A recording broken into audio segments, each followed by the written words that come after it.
Next stop everywhere.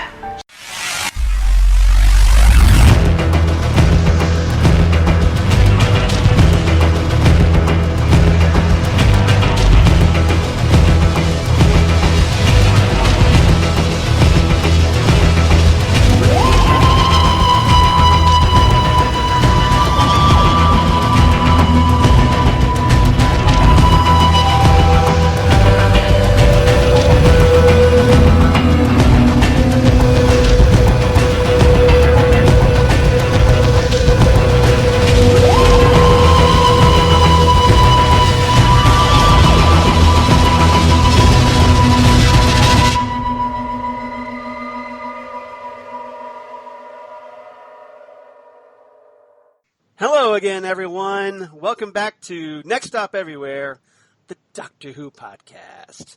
I'm one of your co-hosts, Charles Skaggs, back in the TARDIS, still staying away from planet Earth in 2020 as much as humanly possible, or at least as much as Time Lordly possible. And I'm here, ready to talk some modern Doctor Who. Really looking forward to this one as I talk with my partner in time, my wonderful partner in time, and I guess fellow David Tennant fan, Jesse Jackson. How you doing, Jesse? I am fine, Charles of Mine. I am looking forward to talking to our special co-host of mine. You were saving that one up, weren't you? Yes, I was. I could yes, tell. I was. I had a feeling. I just had it ready to spring. Yes, I did. You're just like ready to pounce on that, like my cat when I'm trying to get some sleep. Absolutely, yes. All right, so joining Jesse and yours truly here today for episode 192 is someone who hasn't been on the podcast for a while. Very glad to have him back on the podcast because, I'm sure a lot of people have been waiting for his return. So welcome back to Next Stop Everywhere, Lee Leonard. How you doing, man? Hello, gentlemen. I am very, very happy to be back with you guys. And Jesse, this is the first time that we've had a chance to hang out and chat Doctor Who, so I'm super excited about that. Exactly. Thank you, Lee. I appreciate it. Yes, I'm excited to visit with you, and we have a good one to talk about. Yes. Oh, we sure do. Yeah, so Lee doesn't get the Diet Coke of Next Stop Everywhere this time. He gets the full Coke treatment. With both partners in time this time. Yes. I don't pick the crummy episodes for this show. No. There you go. And that's actually going to be one of the questions I want to ask you here in a minute, because here at episode 192, as you know, we're talking Human Nature and the Family of Blood, the great two-parter from 2007. This was written by Paul Cornell, who also wrote a number of other great Doctor Who classics in both paperback and TV form, and then also directed by Charles Palmer, and was the 8th and 9th episode of Series 3, starring David Tennant as the 10th Doctor and Freema Agyeman as Martha Jones. And in honor of them, of course, I'm wearing my 10th Doctor and Martha shirt today. Nice. And I'm wearing my Weeping Angel shirt. Excellent. Oh, nice. Excellent. You know that any image that is an angel becomes an angel, right? Yes. Yeah. So now my dog is now stone. I thought your dog would be like transported back to like 1914 or something. I have made this joke before, but I do think it was one of the sweetest things that, because as my wife is not a big fan, but when she heard that they made Weeping Angel Nightlight, she goes, have they never watched the episode? What makes them think that is a good idea of a Weeping Angel Nightlight? Well, you know what would be cooler? If they made a Weeping Angel strobe light. Oh, wow. Wouldn't that look cool? Creepy. That would be awesome, wouldn't it? Especially if you had like a bunch of them around the house. Yeah, it would be. Put it in your kid's bedroom. And in a darkened room, that would look so cool, I think. Yeah. Yes. And put it in your kid's room and they'll never sleep again. If somebody makes that, I want a piece of that because I came up with that idea just right There here. we go. And I'm on record for it. So just mail it to yourself. Exactly. Before you move, I'm already going to get us off rail.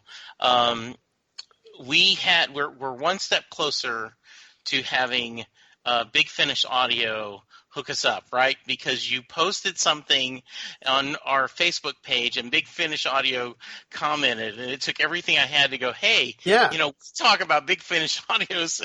We talk a lot more Big Finish Audio if you guys put us on the comp list. Well, I was sharing, Yeah. because I think I shared one of their freebie Yes. links, and they were like, "Hey, thanks for sharing the link." So I'm like, "Yeah, we're huge Big Finish fans on our podcast." Yeah. Send us some review copies. Yeah, Yeah, exactly. Send us all your stuff. Yes. Yeah, we want everything. So before we get into general thoughts about this episode, I want to start with Lee first, because Lee, you haven't been on the podcast for a while, and I'm sure a lot of people out there would like to know how you're doing these days. I'm doing well, and I have to thank you guys again for the kind words back in February. It was a really rough time. I kind of, that hit, and then that hit me hard, and then the whole pandemic and quarantine hit right at the same time, and Sure. so worst timing ever. Yeah, I know it, but I'm pleased to say that back in May I started seeing someone, and ironically, this was completely not. This is completely coincidental because, as I think I told you, I thought that this show was going to be recorded in September or November or something like that. Yeah, and so, yeah. Charles reached out to me last week, and he's like, "Hey, you ready?" And I was like, So yeah, we actually, I told her about Doctor Who, and I said, if you're going to love me, you're going to have to, learn to love this too.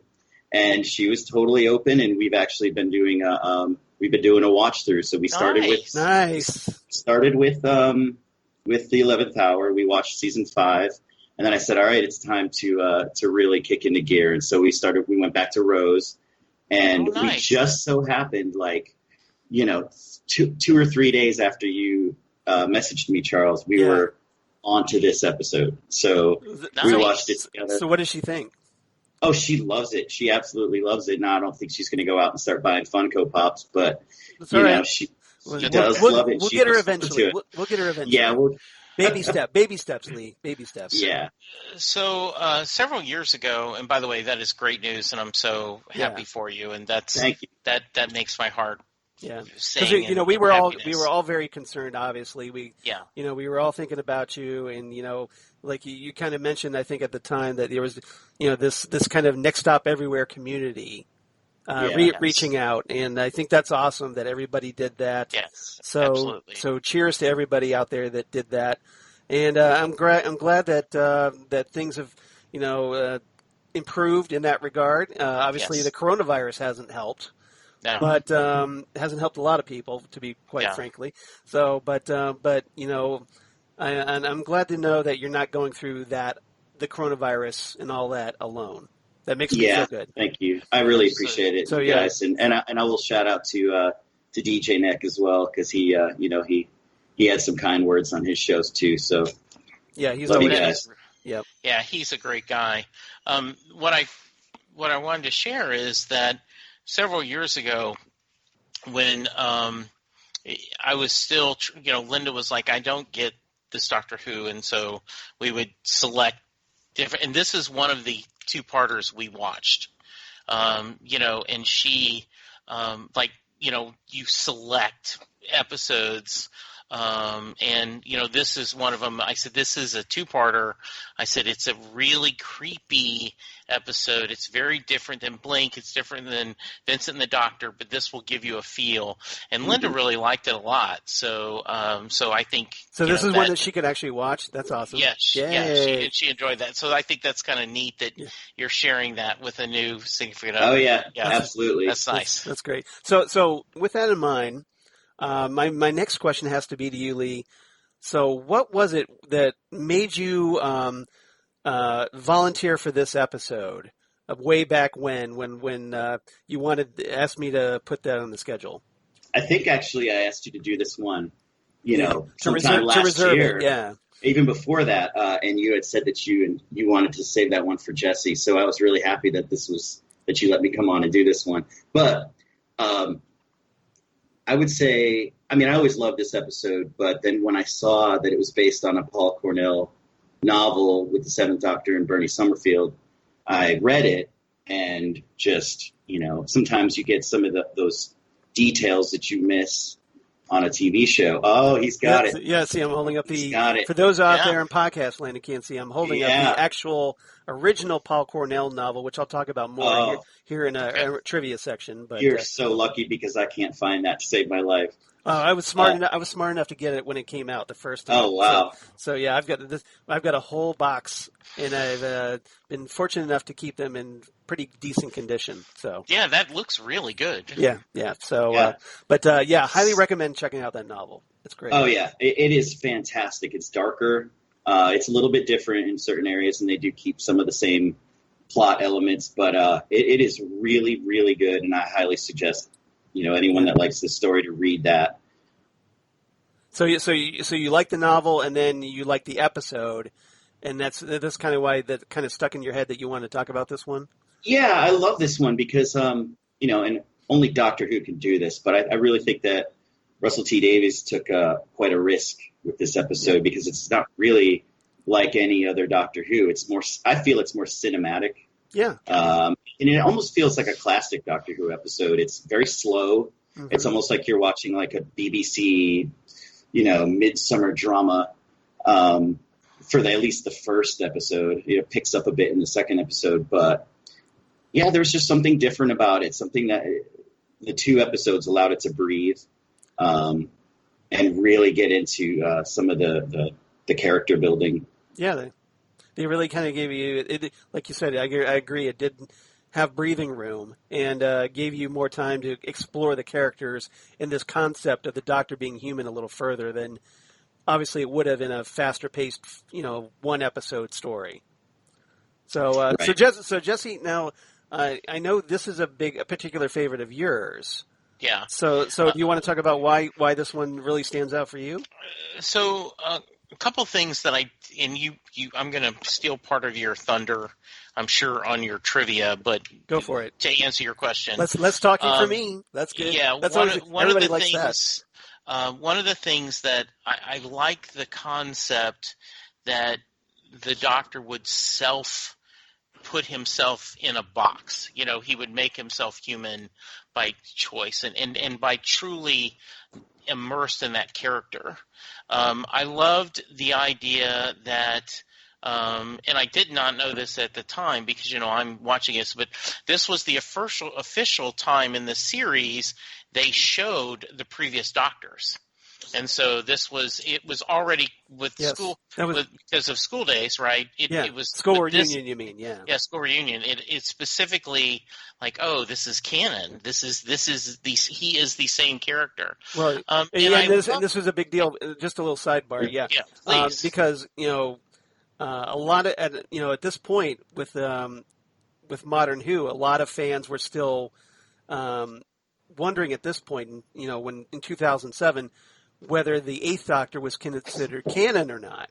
Right. And this episode, the story is what made the 8th Doctor canon because the 8th Doctor appears in John Smith's journal. Right. And as a McGann fan, I was ecstatic about that because I'm just like, yes, it counts. It should count. Because Sylvester McCoy did the regeneration scene, and I was just like, being the classic Who geek I am, I'm just like, yeah, it counts. Oh. So I was very happy.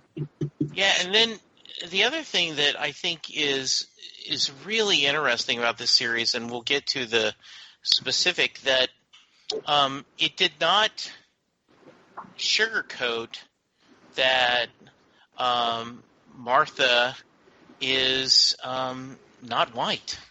She's in not? 1913, God. I know, and they address that how familiar she is with the Doctor, and she gets chastised, and the idea that they would no way that a woman would be a doctor, and if it would, certainly someone of your background couldn't be a doctor, and they address that prejudice, and one of the things that I've talked. I always think it's interesting that when you watch British TV compared to American TV, you see a lot more mixed race couples in British TV than you do a little bit more in America, but back in the day. And one of the things that always impressed me with Torchwood and Doctor Who as I started watching is the matter of fact that there is this mixed race couple and it's not a big deal and they don't make it, it is what it is. Like Rose and Mickey and Yeah. I think you can credit Russell T Davies for that. And I also think Absolutely. I think because, Britain has a different sort of history of race. And I've actually, on Set Listing Bruce, blatant plug, when I've had people from Ireland, they talk about the different of how ethnics and race is treated in the UK and how that all that thought. So those are some of the reasons. And it is just a depressing no, that's the wrong word. It's such a sad ending, but it's the only ending you could have. But it is, in that way, it's a fitting ending.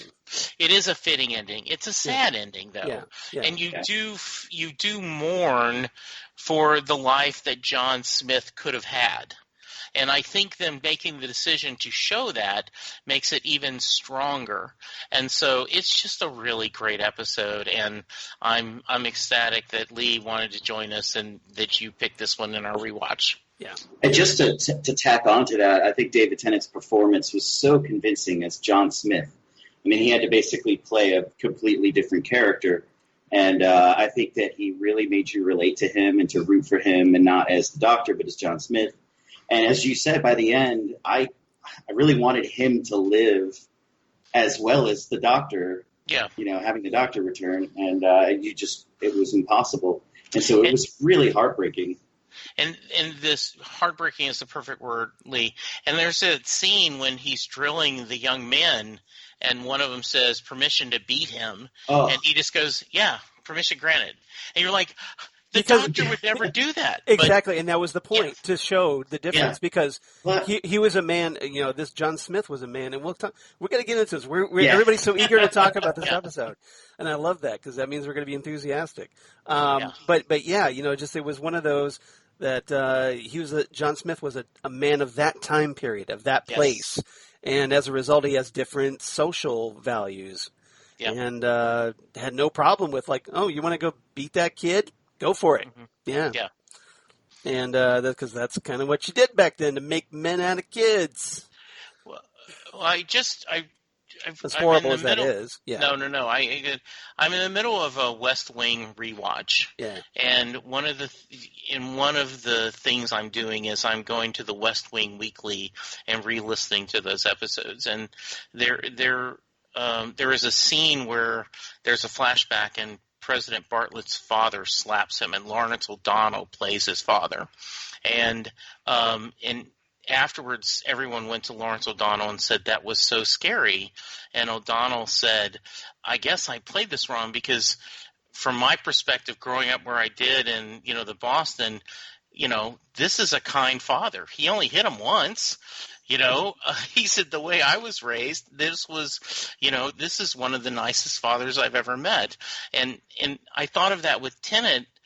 John Smith is like, this is what's good for the kids. This is how they become men. And part of my job in this school is to prepare these young men to be leaders. And you also have the overcast. The First World War is going to happen.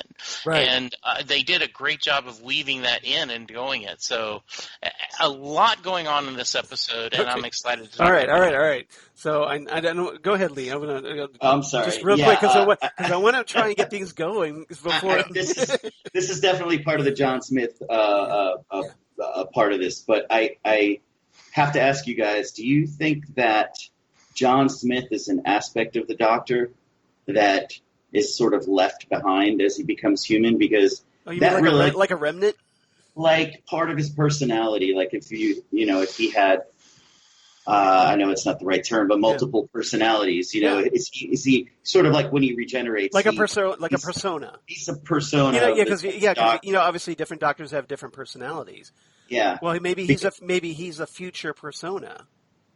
Yeah, possibly. Or it's just, Yeah, it's a good question. That is a great question. Persona. Yeah. Yeah. Because Or- they're telling them that a beating is in order just really shocked me, and you just have to wonder how many aspects to the Doctor there or are. it's just kind of like what's left over after you strip out all the Time Lord stuff. Yes, exactly. Yeah. All right. So we probably should get moving because otherwise, we're going to be still here, and I'm going to not even be in my trivia section yet. So, we probably should get going. Run down the cast really quickly. Jessica Hynes plays Joan Redfern in this. Does a fantastic job playing against David Tennant, as we'll talk about. She turns up later as Verity Newman, named, of course, for Verity Lambert and Sidney Newman, the quote-unquote parents of Doctor Who. And she turns up in the End of Time Part 2. And then she also appeared in a Big Finish audio in the 8th Doctor called Invaders from Mars. She played a character named Glory B in that one. That's a really good audio. I highly recommend it. Primarily, I know her from playing Daisy Steiner in the BBC sitcom Spaced, which was kind of like a geek sitcom, co-starred Simon Pegg. So there was a lot of, Star Wars, Lord of the Rings, all kinds of references in that series. And it's a personal favorite of mine. So if you ever get the chance to check out Spaced, I highly recommend it. She was also in Shaun of the Dead and did the voice of Mafalda Hopkirk in Harry Potter and the Order of the Phoenix. A little bit of trivia there. And then Harry Lloyd as Jeremy Baines / Son of Mine.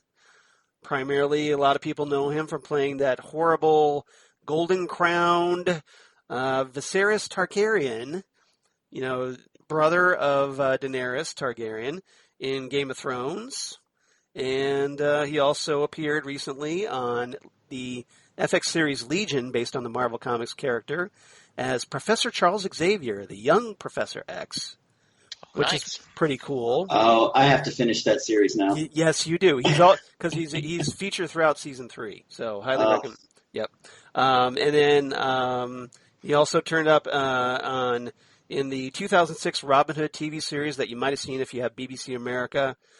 He played Will Scarlet in that. And we also had Pip Torrens as Headmaster Rocastle, and he did a voice as Charlie Gibbs in a 5th Doctor Big Finish audio, Eldrad Must Die, a kind of a sequel to The Hand of Fear from the Tom Baker era. And he also, I know him primarily from playing the villainous Hair Star on AMC's Preacher, which was a fantastic show, if you ever got to see that show. He was also had a little bit in Star Wars The Force Awakens, and he was also recently in The Crown, if you're a fan of that show, as I think Jesse and I are. Yep. Thomas Sangster played Timothy Latimer. He was in a 5th Doctor Big Finish audio as well, he played a character named Kyle in The Mind's Eye. And he was also on Game of Thrones as a character named Jojen Reed, if you remember him. And he's primarily known for playing a character named Newt in the Maze Runner movies, if you've seen those. My wife is a big fan of those. So that's how I know it, because she's a big fan of that series. Rebecca Staton played Jenny / Wait a minute. Got to give a little love to Love Actually. Okay. Yes. He was in that as well. Yes. He was great in that role. And Hugo, I think, as well. Yeah. Yep. Seen Hugo? I think so. Yeah, he turns up every so often, and they're just like, oh, yeah, I know that guy. Yeah, Where do I know that guy from? Yeah, exactly. Rebecca Staton played Jenny / Mother of Mine. Laura Wilson plays Lucy Cartwright / Daughter of Mine, a role that she recently reprised for the Doctor Who Lockdown little video webisode called The Shadow in the Mirror that was also written by Paul Cornell, which revealed how Daughter of Mine got out of that prison in that the 10th Doctor leaves her in at the end of this story. So that was kind of cool. And then Gerald Horan plays Clark / Father of Mine, and Tom Palmer plays Hutchinson. So those are our primary cast. Trivia this time. Lee touched on it a little bit already. So obviously this story is adapted by Paul Cornell from his novel, 1995 novel Human Nature. And in that one, the original novel was a 7th Doctor story with his companion Benny Summerfield. And in the novel, Benny is left grieving after the death of this guy, this man named Guy DeCarnac, that was she kind of got involved with in the previous novel, Sanctuary. And in Human Nature, the doctor hands her a scroll, tells her he'll see her in 3 months, and then collapses. And then, unable to understand Benny's grief on a human level, the seventh Doctor purchases a device which alters his biodata, transforming him into a human named, you guessed it, Dr. John Smith. And Smith in the novel lives as a history teacher from Aberdeen, and he teaches at the Halton Academy for Boys in 1914 Faringham, England, falls in love with a teacher named Joan, but unfortunately, aliens called the Abertides, not the family of blood, the Abertides attack the school, wanting to acquire Time Lord abilities. So John Smith sacrifices himself and becomes the Doctor once more. And of course, as the Time Lord, he's unable to love Joan the way a human would. So pretty similar, but some differences as well. So if you're kind of looking to do a little research on this one, is check out the original novel. Just kind of keep that in mind. I think you'll enjoy both for just different reasons. Because they're Exactly. pretty. I mean, the basic structure is there, but you can kind of enjoy the book as a Seventh Doctor story, and then you can enjoy the TV episodes as a 10th Doctor story. Nice. Yep. So highly recommended. All right, and Jesse already talked about the Faces of the Doctor appearing in the Journal of Impossible Things, so there's no need to go in that. All right, topic number 1. Since Wait, go Charles. ahead. Yes. May I interject with I'm going to channel John Takis. Lee has his hand up. Give a little bit of trivia here. So Harry Lloyd, Jeremy Baines, yes, is actually the great grandson of Charles Dickens. That you're nodding your head like you do that. Yep. And that also Russell T Davies was so taken by his performance that after his audition he sent a note to the casting director saying he's not just good for Baines, that there is the next Doctor. So he loved him so much he thought he could play the Doctor, and I actually think he could play the Doctor as well. Yeah, I don't think there's anything stopping him from playing the Doctor at this point. So, so we'll see. But I think he'd be perfect for it. I think he did a fantastic job. He's a great actor, and especially after seeing him as Professor X, I know that he can play a good guy as opposed to the bad guys he's usually known for. So I think he could do it. I think he could pull it off. I did kind of know that. I thought it was funny because I found that out in my research for doing this, and I was like, well, that's kind of funny because considering we just talked The Unquiet Dead. Yeah, and, that's very interesting. That's what made me bring that up. Yeah. So it's kind of a little bit of serendipity. I totally planned that, you guys. Trust me. No, really. No, I didn't. But it worked out pretty well, right? All right, topic number 1.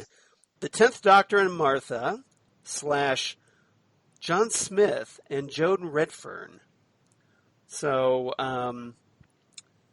the reason I grouped these two together is because I wanted to show the kind of contrast with Martha and how the 10th Doctor tries to hide from the family of blood, and Martha's loyalty to the 10th Doctor versus, John Smith's romance with Joan Redfern, and which ends, of course, very tragically because John Smith has to give up who he is, sacrifice himself to become the Doctor again. So I think I'll start with Jesse first on this one. So Jesse, what are your thoughts about the Doctor and Martha, or John Smith and Joan Redfern? Gosh, Charles never starts with me when we have a special guest companion. Well, no, that's do you want me to go to Lee? I can go to Lee first. No, not at I've all. talked a lot already. Go right ahead. I was trying to do the old commercial once again where Charles never has a second cup of coffee at my house, I date myself. Well, that was from Airplane, right? That was actually a series of. Jim never drinks my coffee at home. Yeah, that's Folgers coffee commercial, I believe. There is so much good here. From Martha going back and rewatching the video of like, okay, he's given us all these things about what happens, but there's nothing in there. What if I fall in love? And she keeps going like, okay, I've got to get a clue. What do I do? What do I do? I love her frustration because, and you even get this where she remembers everything. And he apologized in advance, like this is going to be hard on you. I had not remembered them. I remember the episode where you start out with him in that persona. I didn't remember the little prologue where you find out what's going on. Right. I almost probably from watching it on BBC America where they cut everything. Or just because I watched all these things on DVD. Yeah, okay. So, but I just, for some reason, I remembered that. So I love that, and Martha is one of my favorite companions. She is in an almost impossible situation. She's trying to protect the doctor. At the same time, she's being treated horribly, as a servant, as a second-class citizen. She's fighting all that, and and she's a doctor, and at times when she even wants to try to help someone, they just belittle her. John, as we've already talked a little bit, right? John Smith is a very man of that time, and though I think it's interesting that he has these dreams, right? That it's almost like where little flashes of his real there. life. Yeah. And where I'm going to do I'm going to put a shield, but if you think of this, it's going to explode and crumble, and kind of like with we later find out with Donna, right? That she can never know that, or else things are going to happen. And then Joan is such a interesting character, and she's had a tough life, and she finds for the times, a very kind, generous, loving man, and their romance is very sweet. And you see this triangle that's untraditional, but you do have there is a love triangle there, and I know one of the reasons people do not like Martha is that her love for the doctor, but that was the choice Russell T Davies made, and she's playing it amazing, and to have that dynamics is just really, really enjoyable. And so I'm going to let Lee talk a little bit now, so before I just keep babbling on. No, you're fine. You made some great points there, and I feel like maybe you stole my notes before this. But yeah, no, you said it yourself. I really think in a good part, at least the first, 2/3 of this season, that the doctor actually treats Martha rather poorly, maybe because his head is still in the clouds over Rose. But I mean, the first thing he does is he takes her to 1599 to London with slaves, and now he takes her to a very racist 1914 or 1913, and has her working as a chambermaid in a subservient position, and it was really uncomfortable to watch from my standpoint. And I think the doctor, probably unintentionally, but I feel like he takes advantage of her and takes advantage of her love for him. Because, I mean, I think he knows how she feels. Yeah. And it makes me wonder, would she even do this for him if she wasn't vying for his attention, to be requited? So, yeah, it was a bit tough for me to watch, and it made me a little bit angry at the doctor for treating her that way. That was kind of something that my wife and I talked about as we were doing the rewatch. Is like, I looked over at her and I go like, the 10th Doctor's kind of a dick to Martha in this one. Yeah, just a bit. But that said, I want y'all's opinion on this. Yeah. Is it because it's just so beneath him that he doesn't think about that, or he just doesn't care? Because probably a little column A, a little column B. Yeah, I think that's fair. the doctor knows when he is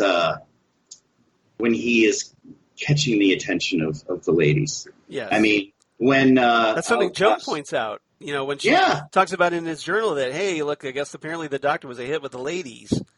And they make a girl in the fireplace comment. Oh, right? absolutely. Yes, exactly. And then even New Earth, is it New Earth, when Cassandra, when she's in Rose's body, I think she gives him a big smooch, and he's just like, still got it. I mean, he's not that dumb and that, you know what I mean? I really think he understands what's going on, and, at least at some level, maybe not, it's not maybe at the front of his mind, but he has to know at this point. He's been traveling with her long enough. Yeah. I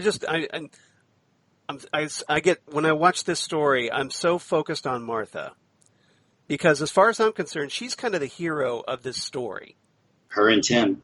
Yeah, exactly. Because the 10th Doctor, he's all wrapped up in the human romance. But it's Martha and her loyalty, her devotion to the Doctor. And the fact that the Doctor just kind of dumped her in this time period and said, okay, well, we're going to hang out here for like 3 months. And you're going to be okay, right? Because, nothing's going to happen to you, even though you're like, black in 1913 or whatever, and 1914. So I'm sure you'll be okay, right? And, and the episodes like Lee brought up, the Shakespeare Code. And I'm sure that was kind of Russell T Davies' intent, because here, Freema Agyeman, she's playing the first black companion, on Doctor Who, Martha Jones. And so I'm guessing Russell T Davies kind of wanted to show the problems that a black companion would have compared to a white companion. Yeah. And so as far as I'm concerned, message received, because it looks like it pretty much sucks to be a black doctor companion going back to the past. At least, pre, say, 1960s, because of just the way, obviously, blacks were treated, and sometimes, unfortunately, still are being treated in our society. Right. And just how cruel that can be compared to white companions. And to say nothing of, and these are small things, right? Like, okay, you stuck me 3 months where bad food, no indoor plumbing necessarily, or poor indoor plumbing. I'm in a servient role. I have no one to talk to, and and it's kind of neat to see her bond, and that also adds the sadness of Jenny, right? She has a friend, and then her friend ends up getting taken over. Yeah, and so the one friend she's got, she loses. Yeah. Which was a nice moment when we know something has happened, and it shows Martha's intelligent. She picks up something too, and kind of says, yeah, oh, and just starts saying weird things. And yeah. You want sardines and jam? Yeah. Exactly. But I love little moments. I thought this was a great showcase for Freema Agyeman. The way she, confronts Joan, where Joan makes that crack about, well, I'm a nurse, and someone of your station could never hope to be a doctor or whatever, and Martha just kind of puts her hand on her hip, goes, oh, really? And then just one by one, lays out the whole bones in the hand, and starts going through all this and showcasing her medical knowledge and going, you want some more of this? And I love that, right? Well, you learned that in a book. Yes, when I was studying, very, very well done. And then I don't want to skip too far ahead, but the ending, as you talked about, is heartbreaking, because when the Doctor switches over and John Smith is no longer there, he remembers intellectually, but not emotionally. He does not have that emotional connection to her. And, he says, come with me. But that's almost cruel on his part, because we're going to see the face of someone she loved, but and he's like, but it's okay because I'm going to take you through space and time and we're going to have adventures. But and it's almost like like that'll pacify her. Like that'll make her feel better. Like, well, it's almost like a consolation prize. Yes, perfect. Yes, it is very cruel, and it's not just cruel on that level. It's also cruel to Martha. But at the same time, he does at least offer her the chance to start over. Yes. So on one hand, at least he's giving her that choice, but at the same time, it is also very cruel to her and Martha. Yeah. And go ahead, Charles. No, go ahead. I'm sorry. I didn't really have anything. Go ahead.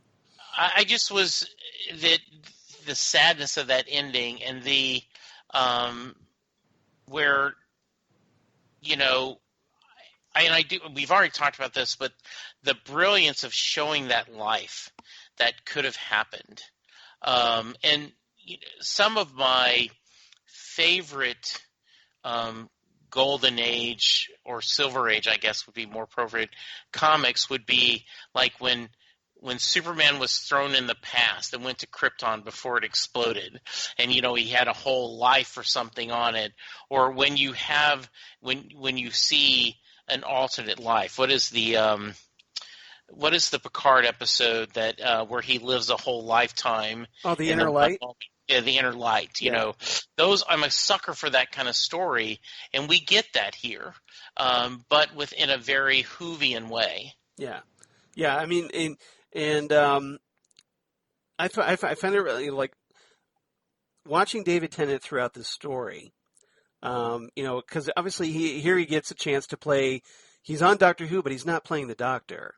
He gets to play someone else completely different and approach his character in a completely different way, which I'm sure as an actor probably was very refreshing to him after doing a couple of seasons. And he makes John Smith very sympathetic, especially the way, he cares for Joan, and you could easily see, or I'm sure there was a lot of people that watched this story going, well, if he stayed human and was with Joan, would that be so bad? But of course, we wouldn't get the Doctor running around time and space having adventures, so not much of a show there. But if he did choose that life, I think some people would be pretty okay with that, because at least it would be a good ending for that character. And then because sooner or later, like when she died, he could go back and become a Time Lord again, and it would have a life. It's kind of... So theoretically, he could have just lived out his life with her as a human, then became, like when she was close to dying or whatever, he would regenerate, or he would and then maybe get the chameleon arch and open up the pocket watch and get his memories back, and then he'd just regenerate into a new form or something maybe. And poor Martha. Poor Martha would be stuck there. To be and let's be overly pretentious, right? Scorsese's Last Temptation of Christ. Right, that is the film does, where they say, his premise of the movie is that, Jesus, right before he dies, sees this temptation that he could have this normal life, and by showing it that gives you the added, sadness of the story, and it is heartbreaking. So, just really well done, and you still get monsters and the creepiness and all the fun part of Doctor Who. Yeah, well, that's another thing I loved about Tennant's performance in this, is because once he flips that Doctor switch back on inside the Family of Blood spaceship, I mean, it's so evident. It just like, oh, he's back. And it showed that the range that Tennant was performing in the story, just the way, the contrast between one actor playing two different characters, and just the being completely different people. and it was pretty impressive to watch. There is that great reveal, right, where like he's changed, but he hasn't shown it yet. He's playing poker, he's bluffing, and then just getting them, and then all of a sudden, okay, I'm going to take my mask off. Before, I truly was John Smith. Now I'm the doctor pretending to be John Smith, and now I'm the doctor. And they were three separate roles and really fun to watch. Yep. Absolutely. Yeah, Lee, do you have any more thoughts about Tennant's performance in this one? Or other than just, I have to give a spotlight to that scene where he bumps into Joan. He's carrying those books. Right. Just watching how like smitten he is with her, and just seeing how nervous he was, and just watching John Smith just be bumbling and silly and Smith. It was just such a wonderful, touching performance. I love that scene. Yeah, I think when they're at the. Go ahead. I'm just saying, at the dance, like at the dance too, when they're there, and the romance there, and you're like, you buy into this couple. Absolutely. You're pulling for this couple. Yeah. Yes. And like in the scene where he takes the cricket ball to save that woman and her baby from the falling piano or whatever, and as a Fifth Doctor fan, I geeked out pretty hard over that because it was like, I was he did the thing like the Fifth Doctor would do, and I was happy with that. I just thought that was great, and just the way he was so like, well, I didn't know I could do that, and and here's Joan looking all super impressed by this, right? So it was just a great scene. I thought I love that scene. All right, anything else about these characters before we move on? All right, topic number 2, the family of blood, and we'll throw in the scarecrows as well, although obviously they're not very chatty. But so primarily the family of blood, and of course we could talk about their human hosts as well, or at least the human forms they take over and the people they murder to become those forms. So Lee, let's start with you first on this one. Any thoughts about the family of blood? Well, as bad guys, or I mean they're here to catch a Time Lord, right? And gain everlasting life, because I guess they are sort of like, I think they describe them as like mayflies. Yeah. Where they'll just burn through a body in no time. Like 3 months, which is why the Doctor's basically hiding out until they die. He's performing a mercy. Yeah.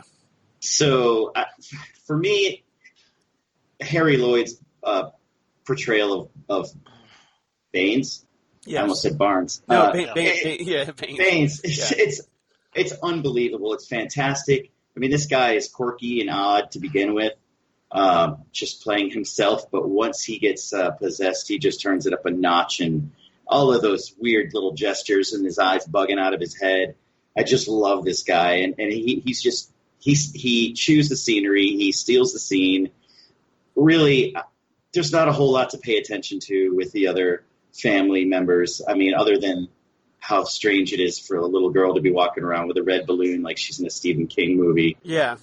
I was going to say, she totally stole that from Pennywise. I'm just saying. Oh, absolutely. Yeah. But yeah, and it's funny because Baines was a douche to begin with.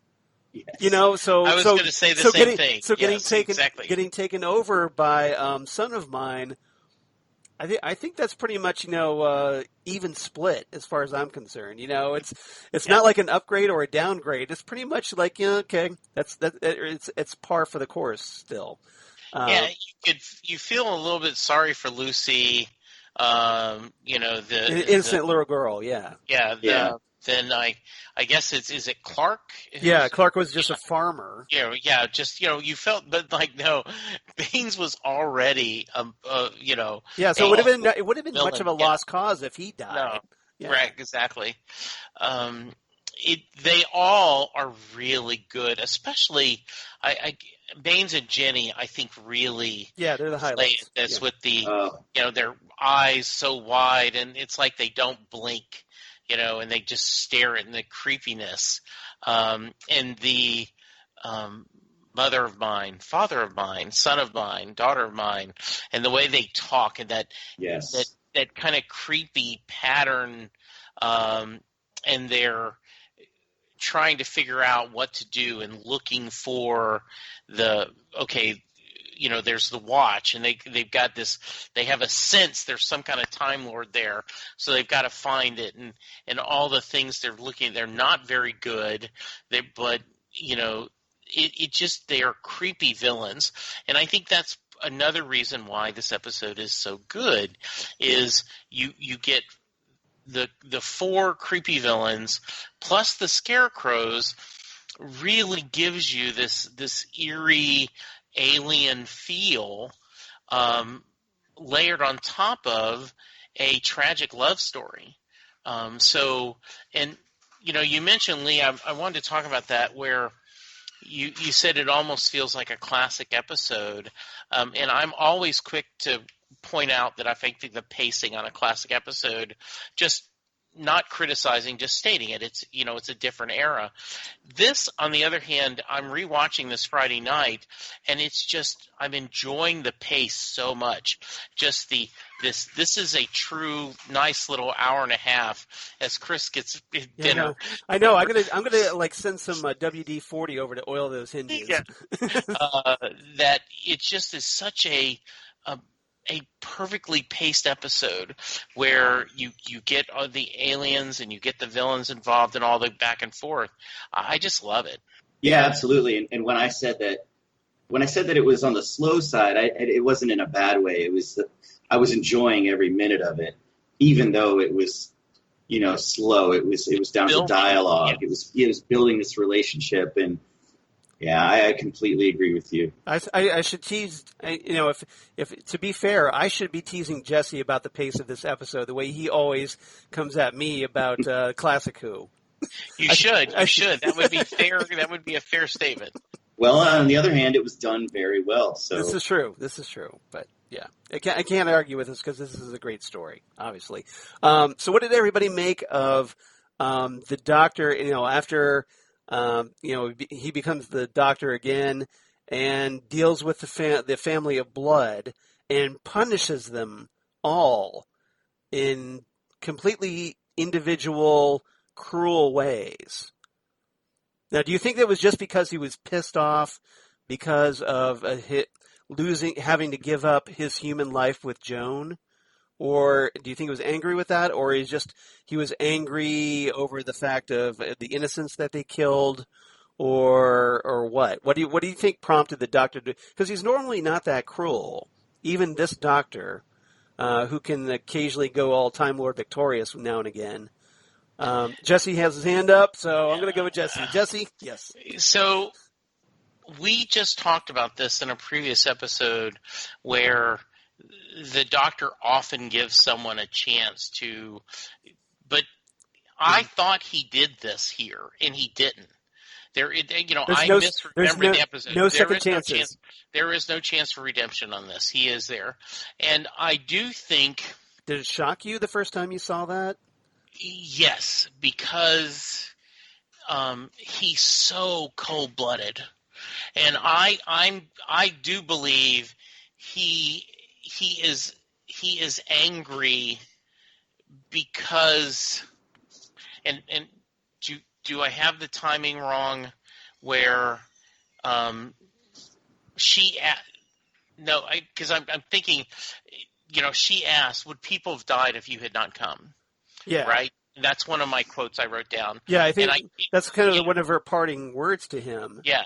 And I think the feeling is and once again, I'm going to go back to the great Alan Moore, the man who had everything, right? Yeah. Where Superman Annual number 11 from back in the day. Yeah. Yeah. There is a. Show my comic geekness. I know. Yeah.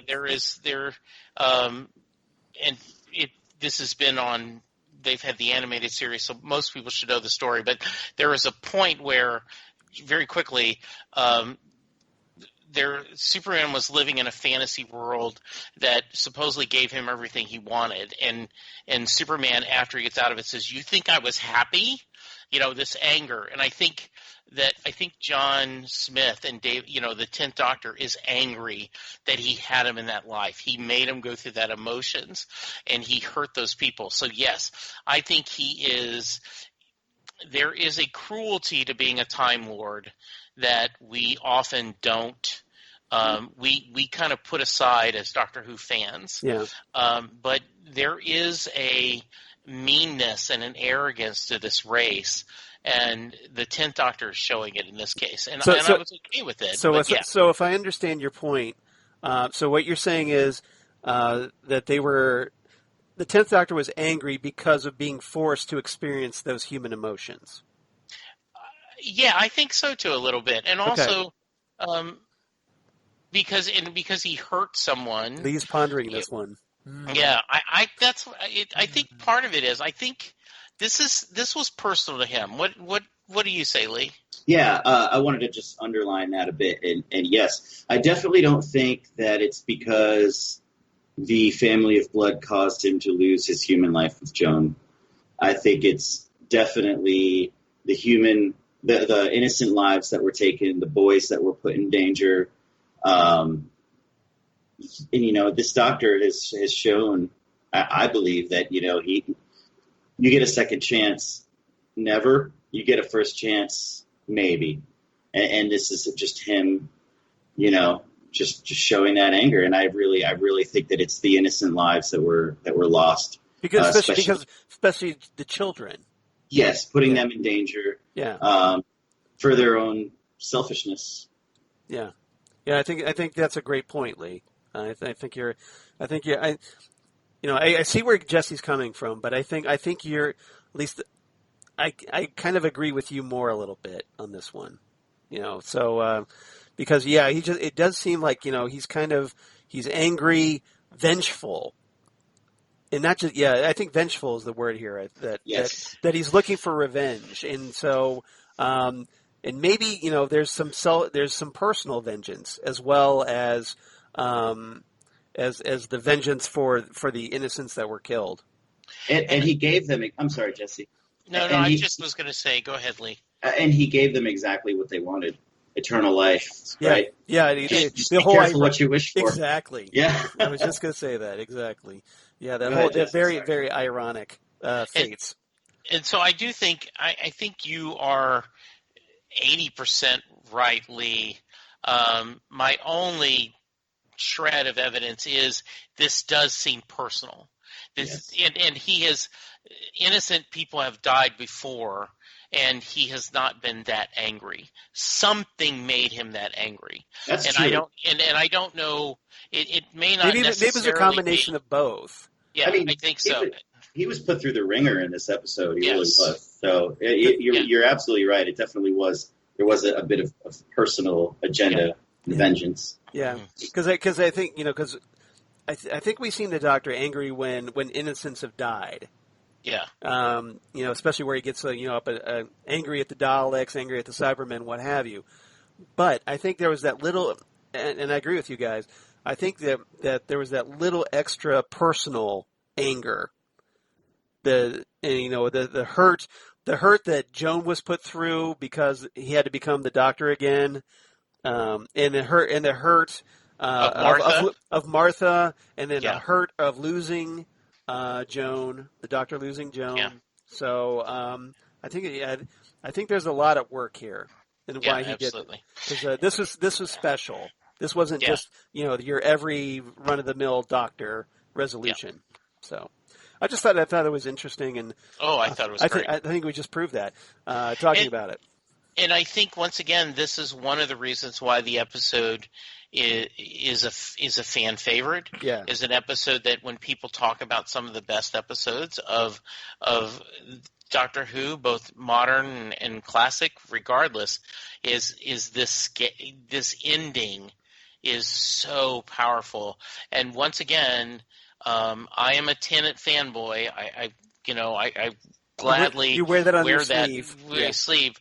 But when he shows no emotion, and when the son of mine, which as you guys talked about, great actor, is just sitting Harry there. Lloyd, Harry Lloyd sharing that, wonderful.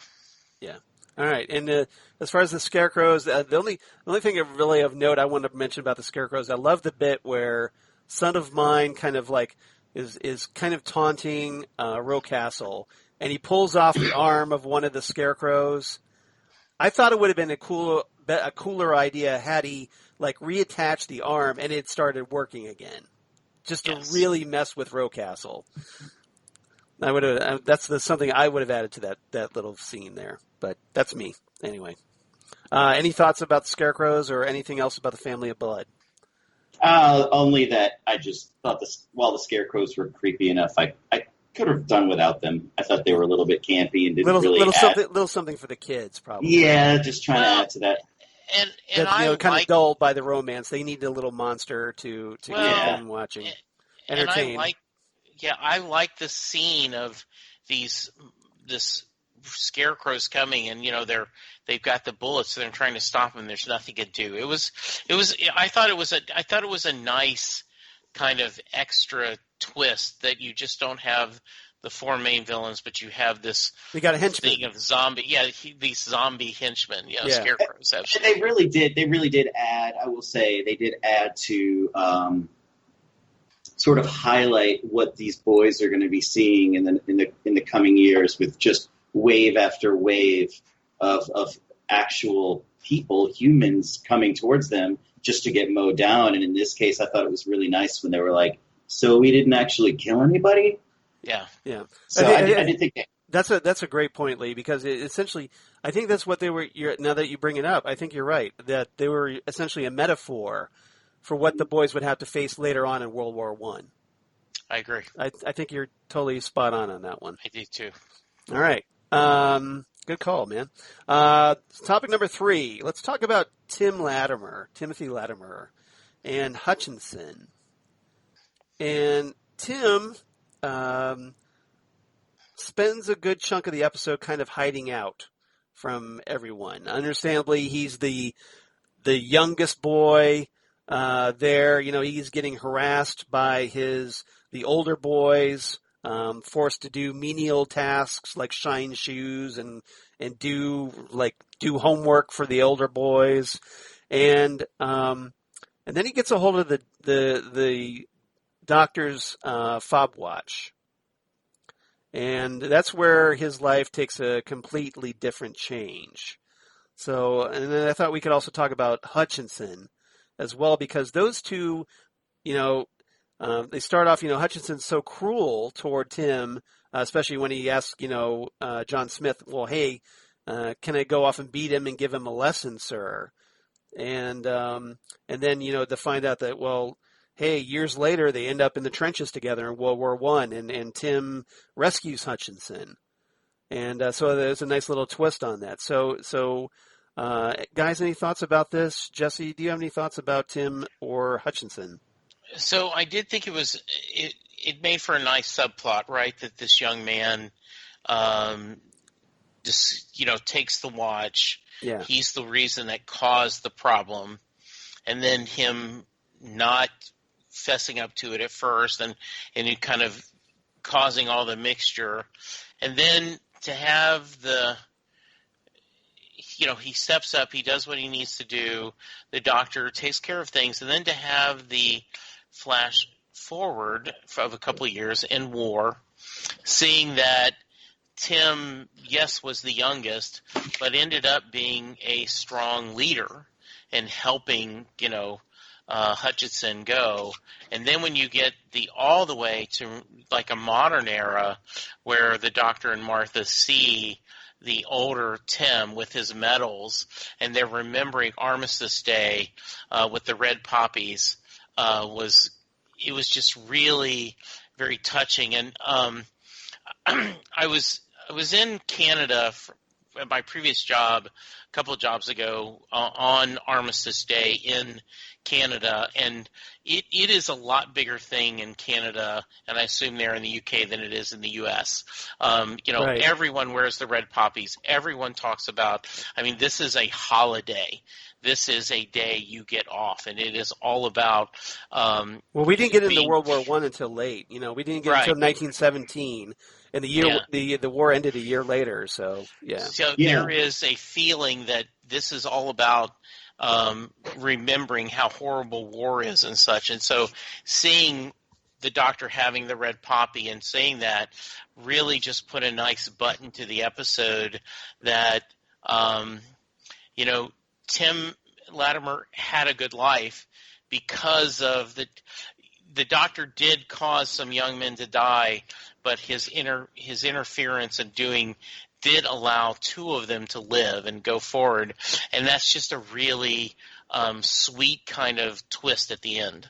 Can I piggyback on that? I wrote this down in my notes. Please do. Apparently, you guys picked this up on this as well. But one of the things about Doctor Who, as an American, we tend to focus on World War II. I think it's the sexier of the wars. Yeah. There's so many interesting more romantic stories. War. Yeah. Yes, exactly. And I think one of the things about Doctor Who and in British TV is that they definitely highlight World War I and the horrors of World War I much more so than American television. And so I think, again, it's something that's great about Doctor Who, that it's educational and it's constantly bringing things to us that are not typically shown on American TV. As it should be. Right, just like the Indian-Pakistani conflict and things like that. So yeah. I think that we talked about this in a lot of the historical based episodes, and there's things that maybe like I certainly didn't know about the whole Indian Pakistani how that went down until we got Demons of the Punjab. So yeah, you're right. It's Doctor Who is a great place to learn a lot of things because Americans, we get so wrapped up in our own history, we don't really think a lot about world history, unfortunately. Exactly, I agree. And we should, I think, because we might learn something a little bit from that. God forbid. God forbid, yes, right? Heaven forbid, yes. Exactly. So, yeah, God forbid we actually learn something. Tim Latimer is an interesting character, especially, once he gets a hold of that fob watch and he has that premonition of that flash forward.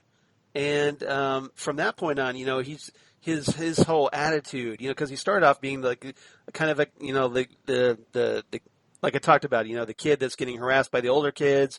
They think he's a coward and whatnot, and then he just becomes like much more singular focused. Like the watch is telling him, keep me safe, hide me, and so he's hiding out, and then. But, and then he talks, he has that great speech about who the Doctor is. And I'm sure that's going to end up in somebody's quote, I'm guessing, because it's such a great quote, where his description of the Doctor. And then, he seems at the end, he's the one that sees Martha and the Doctor off as they leave, getting ready to dematerialize. And he thanks them, thank you for saving me and for giving me something to consider, and that about the upcoming what's coming up. That little that kind of a heads up, like, hey, there's this very important war, and a lot of people are going to die, and so he's at least going to be aware of that, I think. Yeah, Lee. I'm going to contradict a little bit of what Jesse said, although I do agree with most of what you said. I see it as, instead of Latimer being sort of the one who kind of throws a monkey wrench in the works, I actually see this as serendipitous, because I think the combination of him being an unassuming boy, sort of like the least masculine of these boys that are being forced to become men way before their time. Right. You throw that in with the fact that if, again, I'm going to throw Stephen King into it. Go for it. If it was a Stephen King novel, he would have, a bit of the shine or the touch. If it was The Dark Tower. Yeah. But The Shining. Yeah. Yes. I think that those two things called out to the fob watch, and the fob watch called out to him, seeing that he was the person that would be susceptible to the call of the watch. Like it was sensitive to it? Right, and he would be the least assuming person. So nobody's paying any attention to him. It's easy for him to hide.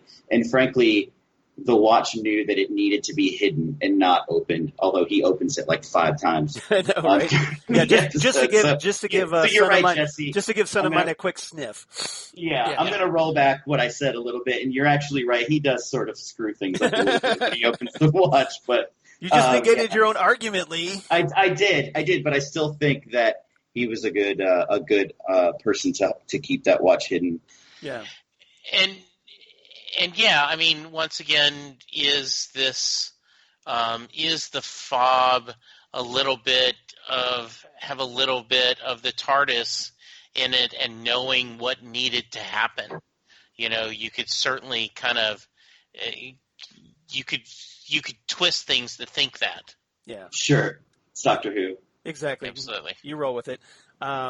So, and then we get that nice little coda at the end, like Jesse was talking about, where they go ahead in time, Martha and the Doctor, and they see Tim Latimer, and now he's at the end of his life. He's an old man.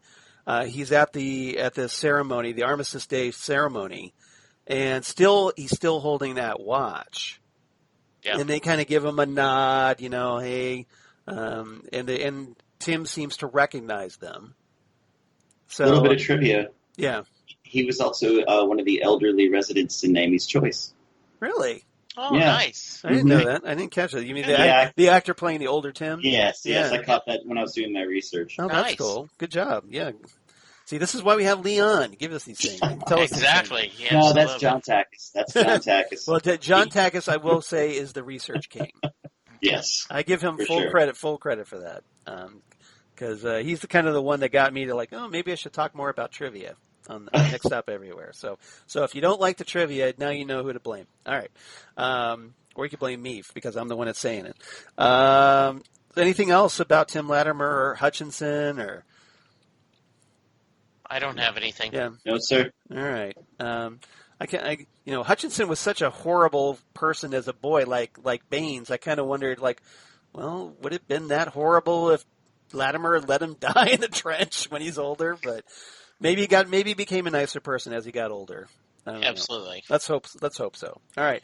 Anything else about the story that we haven't covered? We talked about a lot, but no, I will actually, just now that you mentioned it about Hutchinson. Yeah. I think that the experience in the courtyard of having to mow those stuffy guys down. Yeah. That he may have changed his tone a little bit after that, and I think that's sort of what maybe at least starts the bond between those two going forward. Like it lost a little bit of his bravado and cockiness. Yes, yeah, exactly. Yeah, I agree. Totally agree. That's certainly. I think so. Yeah, I think you're right.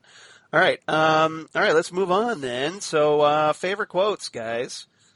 Anybody got any favorite quotes? Lee, do you have any? I have several. Please. But as a fan of Barnes, I'm going to Baines. I'm sorry, I keep saying Barnes. You want to go Barnes and Barnes, right? You want to talk fish heads. Yeah. So I have a bunch of them here actually. So I'm gonna, because we've been going forever, I'm gonna try to pick just a few here. I'm gonna go with his two that stuck out for me. Yeah, go with your highlights. Yes, because this is just my favorite parts of these episodes is when the headmaster and Baines are having that confrontation in the courtyard, and he says, "Am I to gather that some practical joke has got out of hand?" And he says, "Headmaster, sir. Good evening, sir. Come to give me a caning, sir. Would you like that, sir?" That's really good. I love that. It's really good, yes. And then when Jenny and Baines have their confrontation in the ship, and she says, "This isn't very funny, sir," and he just says, "Just shut up, stop talking, cease and desist. There's a good girl."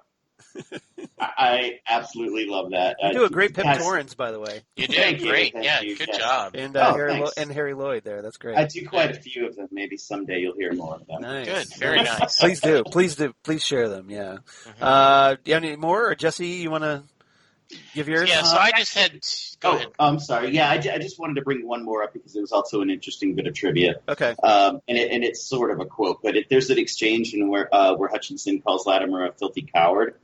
And Latimer just says, "Oh, yes, sir, every time."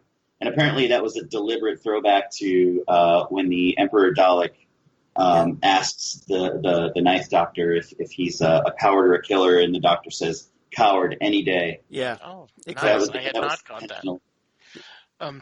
Jesse, I any just more? had two. One of them was I just thought this was a really nice little Easter egg. John Smith talking about growing up, and he says, "My father Sidney was a watchmaker from Nottingham, and my mother Verity was, well, she was a nurse actually." If you aren't paying attention, that slips right by, but that's very much the father and mother of Doctor Who. Yeah, Sidney Newman and Verity Lambert, yeah. Yeah, so very nice. And then I just love this. And Joan says, "Answer me this, just one question, that's all. If the Doctor had never visited us, if he'd never chosen this place on a whim, would anybody here have died?" And the Doctor doesn't answer. And Joan says, "You can go now." It's just, Yeah, that's so like hard. the punch in the gut. Oh, yes, absolutely. brutal. Beautiful stuff. All right, well, it's kind of tough to top that one, but I'm going to give it my best shot. I kind of liked this one exchange between Joan and John, where they're talking about where John learned to draw. And Joan asks, it's like, "Where did you learn to draw?" And John Smith says, "Gallifrey." And Joan replies, "Is that in Ireland?" And John replies to that, "Yes, it must be." And that's a nice little Easter egg because that's come up a couple of times in Classic Who. So this is Paul Cornell kind of showing his Classic Who roots here, because that's a reference to The Hand of Fear, which was the final story for Elizabeth Sladen to Sarah Jane Smith, and The Invisible Enemy, the very first Canine episode. So I thought that was good because they kind of made that Ireland joke a couple times previously. And I believe we're talking about aspects of the Doctor's personality, and one of the interesting things is I don't remember which episode it was. Maybe you guys do, but there was one where he was asked about his ability to draw or to create art, and he said something about, "Oh, stick figures is about the best that I can do." Yes. Nice. Exactly. A couple more quotes. Tim, of course, describing the Doctor, where he says, "He's like fire and ice and rage. He's like the night and the storm of the heart of the sun. He's ancient and forever. He burns at the center of time, and he can see the turn of the universe. And he's wonderful." That is nice. I'm glad you wrote that down. That's really beautiful. That is beautiful. And then lastly, I'm going to end with the Doctor. When he becomes the Doctor we all know and love once again inside the Family of Blood spaceship. And he says, "Oh, I think the explanation might be that you've been fooled by a simple olfactory misdirection. A little bit like ventriloquism of the nose. It's an elementary trick in certain parts of the galaxy. But it's got to be said, I don't like the look of that hydroconometer. It seems to be indicating you've got energy feeding back all the way through the retrostabilizers, feeding back into the primary heat converter. Because there's one thing you shouldn't have done. You shouldn't have let me press all those buttons. But in fairness, I will give you one word of advice. Run." Yeah, Love great it. stuff. Yeah. Great. Yes. So, all right. Rating. Lee, what's your rating for this one? Well, this one is in my top 5 Doctor Who episodes, I would say. Ooh. So All time? All time. All right. Yeah. I won't give anything a 10 because a 10 means there's no way to improve. Okay. So I'm going to give this a 9.5. Solid. I don't have a 9.5 of anything. Okay. Just a 9.5. 9.5. That's no problem. No problem. All right, Jesse, how about you? So it is very rare I give a 10, but I feel like this one, and I respect your point. I just can't right offhand think of a way that I have improved the episode. It's just rewatching it again. I just loved it all over again. All the emotions, all the do it. I give it 10 out of 10 cricket balls. Excellent. Nice. Well, I'm going to be.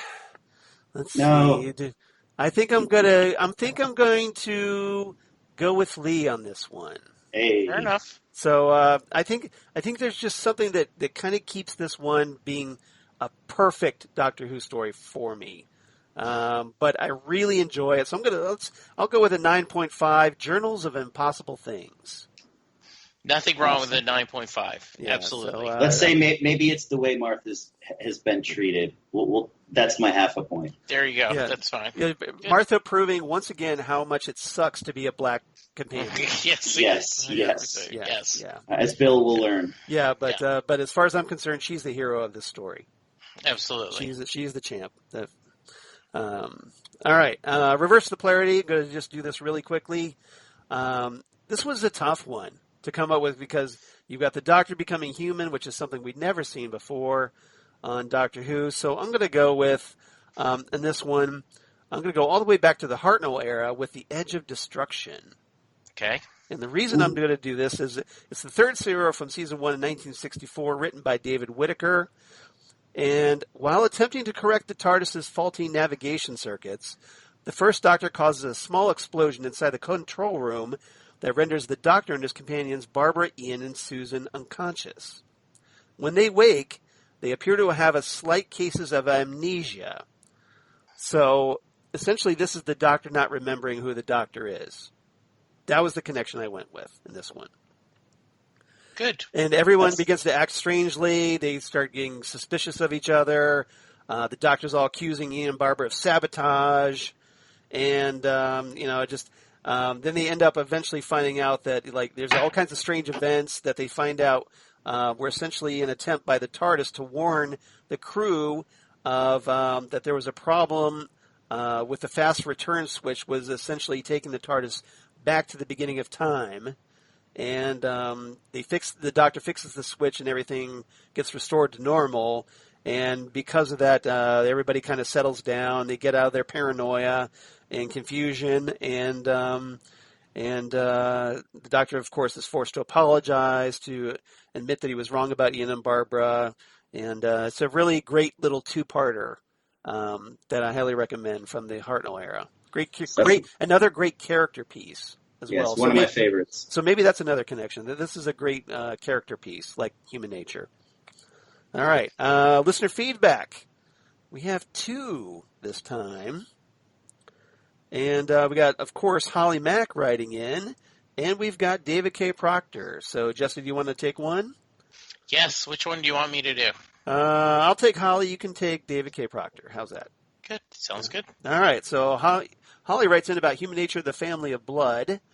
Hi, Charles, Jesse, and Lee. So Lee Hi, Holly. Lee gets a shout out from Holly. And so, hooray. It was nice to go back and revisit the Series 3 two-parter. Martha really shines in this episode. She does, right? We agree. We agreed.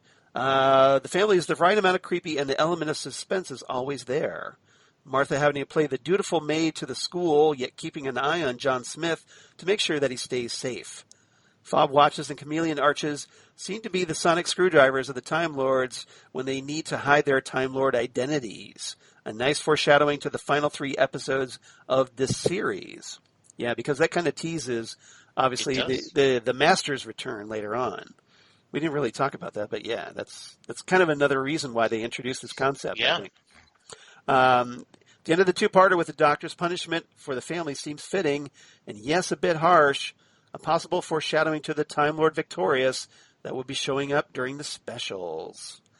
I highly recommend the novel Human Nature that these two-parters were based on, written by Paul Cornell, who wrote the episode. Sorry if this was covered in trivia.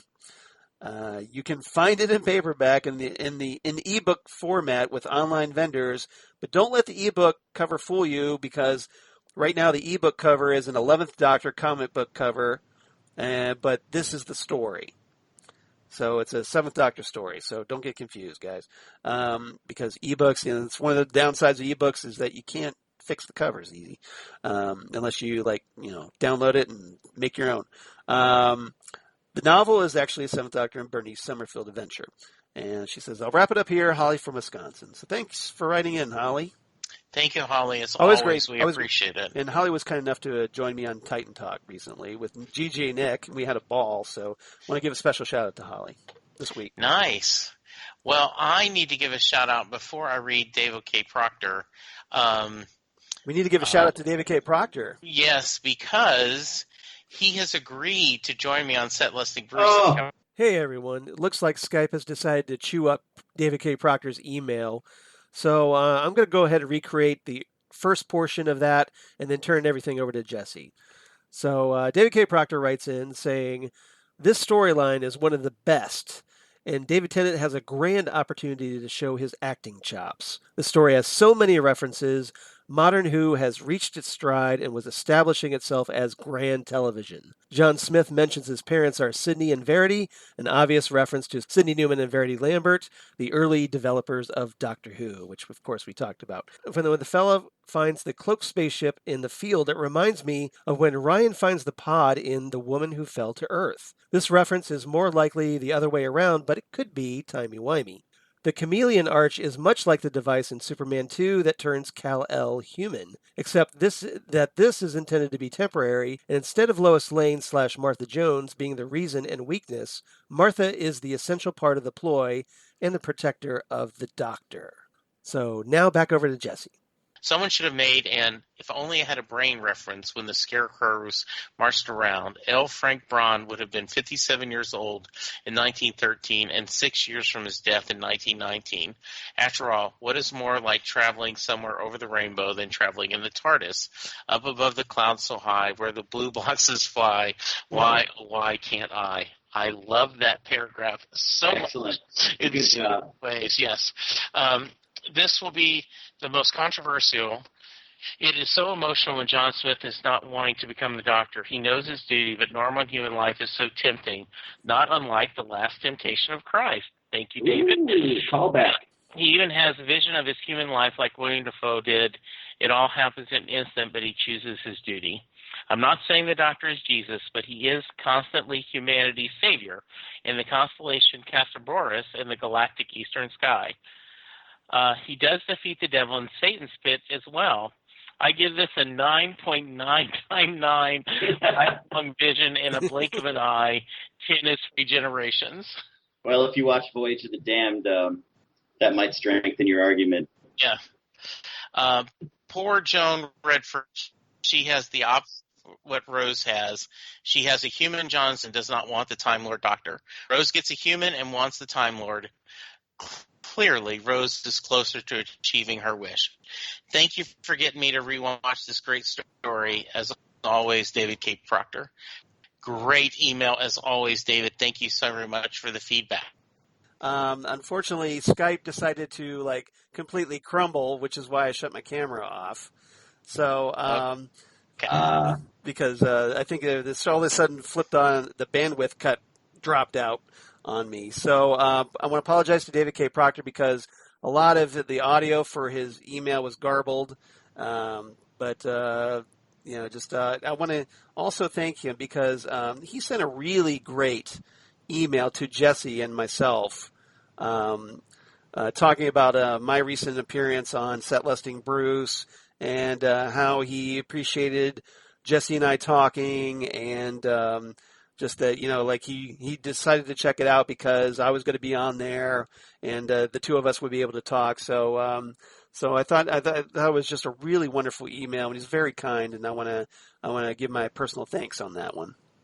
Yeah, I agree, Charles. It was really nice of him to share. And I'm going to be doing a Set Listing Bruce feedback episode soon, and I'm going to include that. So, Charles, yes. If someone wants to be like Holly and David, why wouldn't they? How can they? So, obviously, if you guys want to be like Holly and David, please reach out to us at nextstopeverywheresmg@gmail.com. That's nextstopeverywheresmg@gmail.com. And then you can reach out to us on Twitter at nextstopsmg on Twitter, or Facebook, Next Stop Everywhere, the Doctor Who podcast, or on Instagram at Next Stop Everywhere podcast. And Lee, where can they reach you out there in the interwebs? Well, I don't really put out anything too interesting. Yes, you do. I have the band Silence Follows. We still exist. We're still a thing, even though we're stuck in our chameleon arch as a non-performing band. Check us out. Silence Follows on Facebook. we're still looking for a singer. We actually had one for a while, and that didn't work out. So, if you're in the Pittsburgh area and you want to sing for a band, someday when we decide to go out and be social again, hit us up. Other than that, I know I said something about it at the beginning of the podcast, but I do once again really want to tell you guys how much I appreciated all the love that you sent out back in February and the love of your listeners. It meant so much to me. I think I sat there reading this in bed one night or listening to the show, and I just busted out in tears. You guys really touched me. It's a fantastic community, and the more that you guys get the word of the show there, and as well Nick's shows, his many shows he's now got going. Please do. You guys are great, and I'm sure appreciate you sharing the shows out. Oh, thank you, Lee. That's very kind. That's very sweet. Now then, okay, you have to be on the show to talk about your band. So let's just go ahead and make that happen right now. Okay. Anytime. Okay. All right, we got to work that out. Yes. Just in case Charles can't hear us, I can be reached on the internet. I can totally hear at you. Jesse Jackson DFW. You can find me on Facebook and Instagram, but most of my social media I do on Twitter. You can hear Charles and I talk every week on the Phantom Zone podcast. Oh, okay. So on the Phantom Zones where we are covering first season of Stark, we're having a blast doing. You can hear me on Set Listing Bruce. I've talked to other musicians, and I certainly hope you check that out. Charles and I have a new. He is going to come back on the episode for a special Doctor Who Set Listing Bruce crossover. We're not going to give you any more details, but to celebrate SLB's 5 years, he's going to be back, and I think that's going to be a really fun episode. Charles, where can people find you? Well, obviously, you can reach me at Charles Skaggs on Twitter, at Charles Skaggs on Facebook, and Charles Skaggs in Hilliard, Ohio, or my blog of Geeky Things. Come on, you. Damn good coffee. And hot. Damn Good Coffee and Hot, where I talk about all the stuff we talk about here on Next Stop Everywhere, including your Doctor Who, your Torchwood, your Sarah Jane Adventures, all kinds of comic book sci-fi news, and news of my other podcasts that I do for Southgate Media Group, including the Phantom Zone podcast that I do with Jesse, where we talk about the DC Universe series, Stargirl, which is also on the CW and just got picked up for Season 2, having a ball talking about that.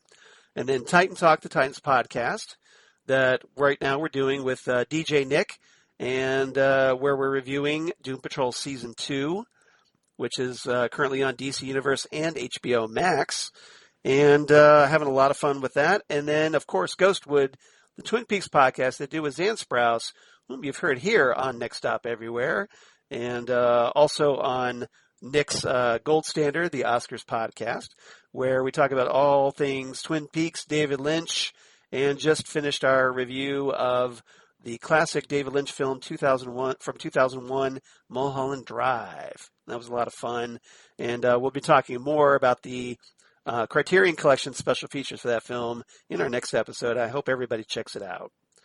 So everybody, I know the Skype has been acting up and being all kinds of glitchy. So hopefully you guys are getting this. And Lee, I want to thank you so much for returning here and for all the kind words. And obviously, that our little Next Stop Everywhere community cares a lot about you. And obviously, and we're glad you're doing better. And we can't wait to have you back on the show. No, thank you guys. This has been so much fun. I really love being able to hang out with you and Jesse this time. It's a different dynamic, and I really love it. Well, we sure appreciate it. Great insights, a lot of fun, and I agree. You're welcome anytime. We'd love to have you back. All right. Well, with that in mind, I just want to give everyone a heads up that yours truly is going to be posting, by the time this episode posts tomorrow, I should have the new list of what episodes are left that we haven't covered here on Next Stop Everywhere. So the feeding frenzy can begin, and everybody can start claiming episodes to talk about here on Next Stop Everywhere. So I thought I'd just give everybody a heads up. So that should be posted on Facebook. So this is another reason why you should be following us on Facebook. And maybe I'll try and post this also on Twitter. But just want to give everybody a heads up about that. Otherwise, next time on Next Stop Everywhere, episode 193, Jesse and I are going to be joined by not one but two special guests as we talk Vincent and the Doctor from the 11th Doctor era, the Matt Smith era. And this is one that we have been waiting a long, long time to talk about. And we're finally going to do this one because it's a personal favorite of both of ours. And we're going to be joined by the returning DJ Nick, and for the very first time making her Next Stop Everywhere debut, Martha Southgate from the Southgate Media Group. So definitely looking forward to that one. Oh, wow. Yeah, this is going to be a lot of fun. So you guys be sure and come back next week. Yeah. So thank you guys for listening. I'm going to wrap this up because I'm about ready to punch Skype right in the throat. And then everybody come right on back. Next time, just 1 week, 7 days from now, you can talk. We're going to talk Vincent and the Doctor at long last right here on Next Stop Everywhere, the Doctor Who podcast. Goodbye, everybody. Bye. Bye.